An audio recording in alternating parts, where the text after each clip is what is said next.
Сайн байцгаана уу? Та бүхэндээ 2025 он нээлттэй хийж байсан нэгэн сонирхолтой киног ярьж өгөхөд бэлэн боллоо. За тэгээд үзэхээс өмнө лайк болон subscribe дарж дэмжихээ битгий мартаарай. Ингээд кинонд орцгоё.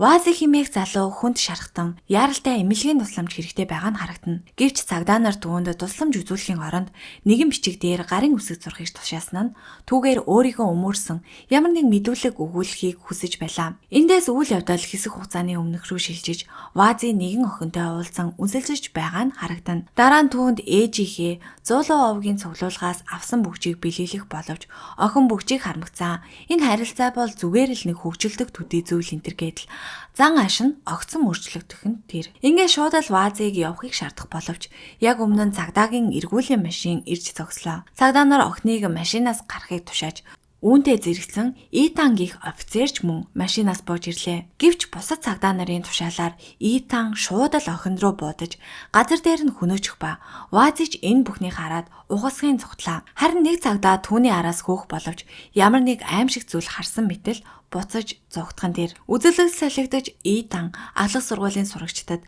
цагдаа байх ямар байдаг талаар лекц уншиж байлаа. Үзүүлэн тоглолтын үеэр нэг залуу буу барин даарч гэмт хэрэгтнүүд дээрэм хийхдээ хэрхэн авиралдаг болохыг харуулна. Тэр хуурамч халтагч нь Итаний хамтрагч цагдаагийн офицер Хавьер байлаа. Тэд хамтран ажиллаад 3 сар болж байгаа бөгөөд Итан системээс хайгаад огт олдохгүй байгаа Crypt Boy гэдэг хүний талаар сонсож байсан гэсгийг Хавьераас лавлана. Мөн Итан энэ нэрийг Вазигийн дугуйн дээрээс харсан гэхэд Хавьер хөнгөн инээмсэглээд энэ бол дүүгийнх нь тоглоомын нэр хэмээн хариулав. Ийхүү Хавьерч мөн шууд л дүү Вази руугаа залгаж цагдаа нар Crypt Boy гэх нэрийг шалгаж байна.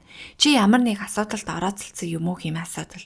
Вазич үүнийг сонсмогцоо яаралтай явах хэрэгтэй байна гэд уцаа тасалж хов. Тэрээр нэгэн бүлэглэлтэд уулзахаар явах боловч оцсон даруйдаа нь түүнийг хүлж орхив. Энд өнгөрсөн шөнө алагдсан охины ах Борныг байх ба тэр Вазиг дүүтэн орооцолтныг мэдэж байснаар зогсохгүй.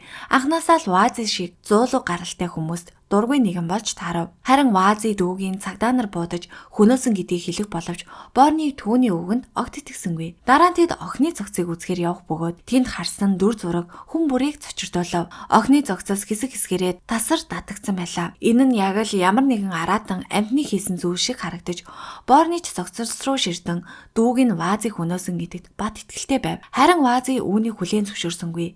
Тэрээр цагдаа нар үүнийг хийсэн хэмээн гүрээсээр л байлаа. Эндээс үзэгдэл дахин Итан Хавьер хоёр руу ширжин. Итан албан ёсоор шөнийн эргүүлд орсон бөгөөд Хавьер энэ мэдээг олж мэдээд их л дургуйцсан. Учир нь тэр өөрөө ч бас тушаал дэвшихийг хүсэж байж л дээ. Энэ хооронд Вази гэртээ буцаж ирэхэд ээж Аянда түүнийг хаана байсныг асууж мөн Вазигийн гарт өөрийнх нь бөгөж байгаа хараад угаан алдах шахав. Ингээд бүгжийг хааш нь авч явж хинтээ хамт байсныг нь асуухад Вази сая нэг юм бүх зүйлээ яриав. Тэр нэг охинтой хамт байсан бөгөөд цагдаа нар түүнийг буудаж хөнөөсөн гэдгийг хэлэхэд Аянда цагдаа нар түүнийг харсан гэсгийг асуулаа. Мөн тэр шөнийн эргүүлийнх нь дөнгөжл эхэлж байна гэд тэд эцэгт нь яг адил зүйл хийсэн гэдгийг ч хэлв. Ээж нь түүнд бүр баг байхаас нь л үүнийг анхааруулахыг оролцоор ирсэн ба шөнийн эргүүлүүд бол харанхуйд цусаар цангаж зөв шудрах хүмүүсийг анхандаг араатнууд гэлээ. Нөгөө талд Хавьер Итанд шөнийн эргүүлд орсондоо бахархах хэрэгтэй хэлэхэд Итан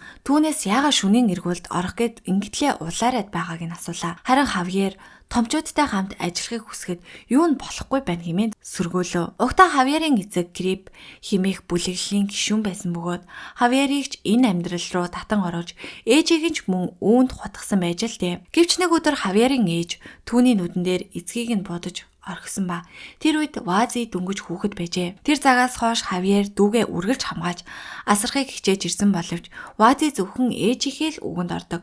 Харин ээж нь эцгийг нь хөнөөсөн тэр өдрөөс хойш Африкийн эд шид мухар сүсгтэй хит автаж ухаан санаа нь эрүүл биш болсон гэлээ. Итан ч мөн өөрийн нас барсан эцгийнхээ талаар Хавьер дэрж түүний аав нь ч мөн шөнийн эргүүлийн нэг хэсэг байсан ба шөнийн эргүүлийнхнийг эцгийнх нь үхэлд ямар нэгэн байдлаар холбоотой гэж үздэг бөгөөд яг үүнийг Эднийг л олж мэдхийн тулд ийшээ оржээ. Яг энэ үед шөнийн эргүүлийн нэгэн офицер Эднийг авахаар ирэхэд Хавьер түүнийг дуудаж Крипт бой бол түүний төрсөн дүү гэдгийг хэллээ. Удалгүй Эдан Фил гэх офицерын хамт эргүүлд гарахдаа түүнээс хизээ өөрт нь тэрхүү том нуцаа дэлгэх юм бэ хэмээн асуух боловч Фил Эдэнд хараахан бүрэн итгээгүй байлаа. Эдэн өөрийгөө батлахын тулд нөгөө охины хүнөөс нь ч энэ нь хангалтгүй хэвээр байв. Гэвч тэдний төрүүч нь Эдний талаар өөр төлөвлөгөөтэй байлаа. Тэр Эднийг багтаа оруулахыг хүсэж байгаа ба мөн зуцсан нөгөө жаал буюу Вазыг олж өөрийн гараар хөнөөх ёстойг нь хэлв. За ингээд Хавьерийн дүү гэдгийг мэдсэн тэрээр гэрт нь Вазыг сургалан ирэхэд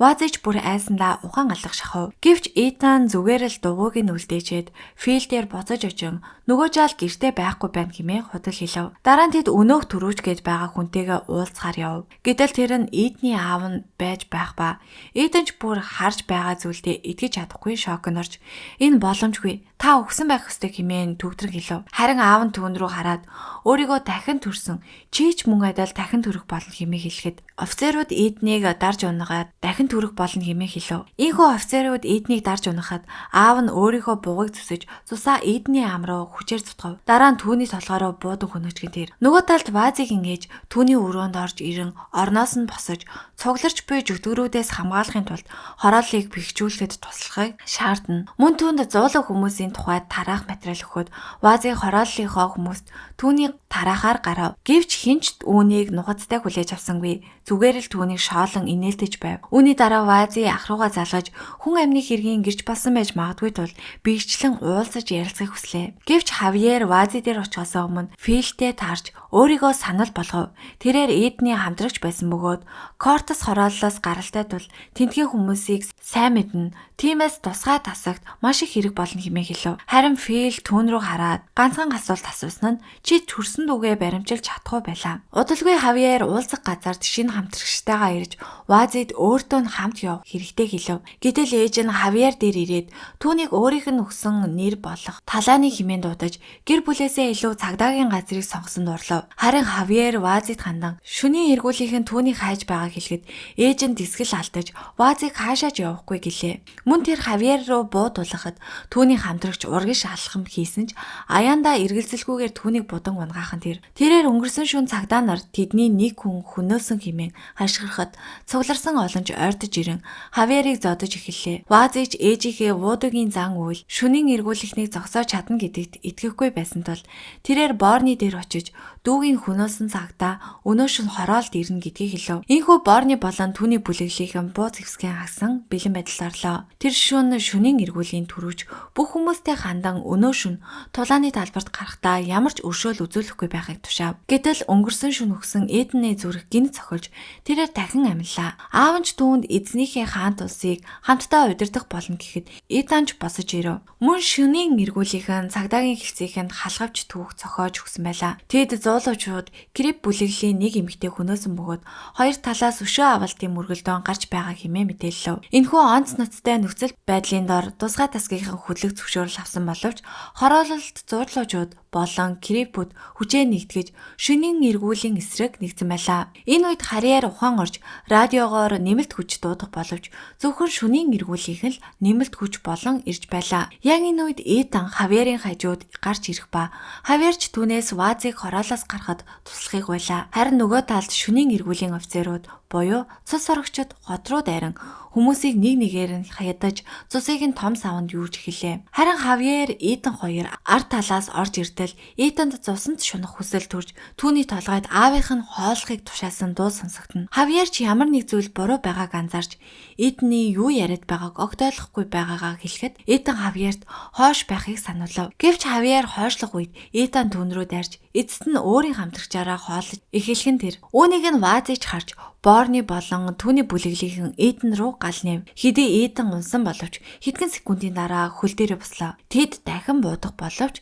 тэрээр харанхуй руу алга болов. Энэ хооронд Фил хэсэг хүмүүсийг барьцаалж цусыг нь шахаж авахаар бэлтгэсэн байлаа. Дараа нь тэр аяандаа байрандаа нуугцсан тухай мэдээ сонсож өөрөө очиж шийдвэрлэхээр болсон боловч Филийн явсан даруйд Итан гарч ирлээ. Тэр нэг офицерыг газар дээр нь хөнөөж байхад нөгөө талд нь Вази болон бусд нь Фил олон удаа буудуулсан ч дахин босож ирэхийг нь хараад цочирдож байлаа. Аяндаач мөн дээрээс гал нээж Фил унах боловч дахин босож ирээд Борны Вази хоёрыг ганц л цохилтоор ухаан алдуулчихав. Удалгүй Вази ухаан орох үед Борны түүнд халааснаас нь хутга авахыг сануулах боловч хутганд хүрэхээс нь өмнө Фил түүнийг барьж авав. Яг энэ үед Итан орж ирэхэд Фил инээмсэглэж яасан өлсгөлөнгөө дийлэхгүй байна уу энэ гэдэл тохуурхаад авав. Ийхүү тэд бие биерүүгээ дайрах энэ боломжийг Вази Борны хоёр ашиглан зүгтэж чадлаа. Итан ч Филийг хазаж цусыг нь сорж аваад өөр нэг офицерлуу дайрахаар хөдлөх боловч аав нь орж ирж түүнийг зогсов. Тэр Итанийг бүрэн хянаж чаддаг бөгөөд Итанийг хүмүүсээр л хооллож байхыг тушаав. Харин Итан татгалзаж дахин өөр офицерлуу дайрахыг оролдох боловч аав нь түүний ухаан санааг эзэмдэж нүдэн дээр нэгэн эмэгтэйг чирч авчираад цусгийн ухыг тушааж эхлэв. Нөгөө талд Аяанда нас барсан Хавьерийн цогцыг тэврээд уйлцайлаа. Харин Итанд аав нь Аяандаг хөнөөхийг тушааж яг түүний урд ирэх үед Борны Итаны цээж рүү модон гадас зоош орхив. Ингээд Аяанда бөгжөө дээш өргөж энэ нь цус сорогчдыг түүний зуулах хамгаалтыг нэвтэрч чадахгүйд хүргэж байгаагийн шалтгаан гэдгийг хэлв. Мөн тэр өнөөх тараах материалаа гаргаж ирээд өөрсдийнх нь хүмүүс урд өмнө нь ч энэ бузар муутай нүүр тулж байсныг харуулна. Харин Итаны аав түүнд босож өөрийгөө батлахыг тушааж эдгээр хортон шавжнууд түүнийг дийлж чадахгүй гэдгийг санууллаа. Вазиж эдгээр цус орогчдын эсрэг сум огт нэмэргүй зөвхөн модон газал хэрэгтэй гэдгийг ойлгов. Гэвч Аяандад энэ нь хангалттай санагдсангүй. Тэрээр гэртээ очиж бүх зүйлийг баттай шийдэх ямар нэгэн зүйл байгааг хэлнэ. Харин Вази нарны гэрэл ямар нөлөөтэйг мөн цус орогчдыг нарны гэрэл устгаж чадах хэсгийг мэдхийг хүслээ. Гэтэл хэн нэгэн хариулахаас өмнө Итан цээжиндэн зогтсон гацтайгаа босож ирээд гацыг сугалж хаялаа. Дараа нь тэрээр өнөөх том савнаас цус ууж эхлэн хэдхэн хормын дараа л гэхэд Вази болон бусдын урд гарч ирлээ. Гэтэл Борны Вази болон түүний ээжийг цааш түлхээд цээжиндээ зүгсэн дэсрэг бөмбөгийг дэлбэлж орхих нь тэр. Ийхүү Вази ээжийнхээ хамт цус орогчдын дайралтын дундор тэмцэлцээ гэртээ орж ирэхэд Аяанда хүнд шархацсан байлаа. Гадаа цус орогчдод тэднийг шоолон нар мандсны дараач гадаа байж чадна гэдгээ гайхуулна. Мөн Итаны биеэр дамжуулан төрөөч тэдэндээ ярьж ээжтэй тохиролцсон байсан тухайгаа хэлв. Үнэндээ Аяанда Африкийн уламжлалаа зөвхөн энэ ядуу хороолтоо л хадгалж харин тэд хариуд нь тэдний хүмүүсийг оролдохгүй байх байжээ. Гэвч одоо тэр хитрхи их зүйлийг мэдсэн тул амьд үлдээж болохгүй гэлээ. Мөн тэр Вазигаас эзэн тэдний хэлсэн бүхнийг яг так биелүүлдэг байсныг ээж нь хэлж байсан уу хэмээн асуухад Аяанда ч ихэд гимшин Вазид үннийг хэлв. Тэд түгээр хүчээр эцгийг нь хөнөөлгсөн бөгөөд энэ нь Вази болон түүний ахыг хамгаалахын тулд ингэсэн гэлээ. Удалгүй цус сорогчдож байшин галдан шатаахад Аяанда бөгжөө суулж Вазигийн гар татгуулна. Тэр өөрсдийгөө зуулуучуд гэдгийг сануулж одоо түүнд юу мэдрэгдэж байгааг бүрэн дүүрэн ашиглах хэрэгтэй гэв. Вази ч шуудал аюулгын өрөөрөө яаран орж нэг хайрцгийг гаргаж ирэхэд доторх зүйлс нь түүнийг бүрэн алмаар болов. Тэнд зуулуучуудын эртний баг болон жад байх хэдий ч Вази үгээр яг юу хийхээ мэдэхгүй байлаа. Мөн түүнийг эргэж харах үед Аяанда хэдийнэ алга болсон байх ба Вазиж өвдөг сөхрөн нулимс туслуулахад түүний бөгж гэрэлтэж эхэллээ. Ийхүү тэр эртний зуулууд айчин болон хувиран гадагш гарахад түүний жад гэрлээр туяарч байлаа. Цус сорогчдож хойш ухран Итан төрөөч өөрийг нь удирдах байгаа бөгөөд зогсоод чадахгүй байгаагаа хашгиран хэлнэ. Тэр Вазигаас туслахыг гуйх боловч Вази түүн рүү ширтээд гэр бүлийг минь чи хөнөөсөн хэмээн хэллээ. Гэтэл төрөөч Итаныг удирдан Вази руу дайруулж өөрөө хуурамч дүрээ хууч хаян жинхэнэ мангасын дүрийг харуулад агаарт хөөрөн одов. Ийхүү эцэст нь Вази гэрэлцэн бөгжөөрөө хүчтэй цогцолтогч Итаныг бүр мөсөн устгаж чадлаа. Үүний дараа Вазиг цагдаагийн гэлтэс рүү авч явах ба тэнд тэрээр шүнийн эргүүлийнхэн бол цус сорогчд хэмээн үннийг хэлэх боловч офицер үнийг аль хэдийн мэддэг болж таарав. Ингээд тэр Вазид туслахын оронд түүнийг шуудал төрөөч дээр авчирхад Вазиж аз болж гисэн шиг гизэндээ зогцсон жадыг суглан авч шуудал төрөөч рүү дүрэн түүний газар дээр нь хөнөөж буйгаар энэхүү кино маань төгсөж байна. За ингээд кино таалагдсан бол сувгтаа лайк болон subscribe дарж дэмжихээ бити мартаарай.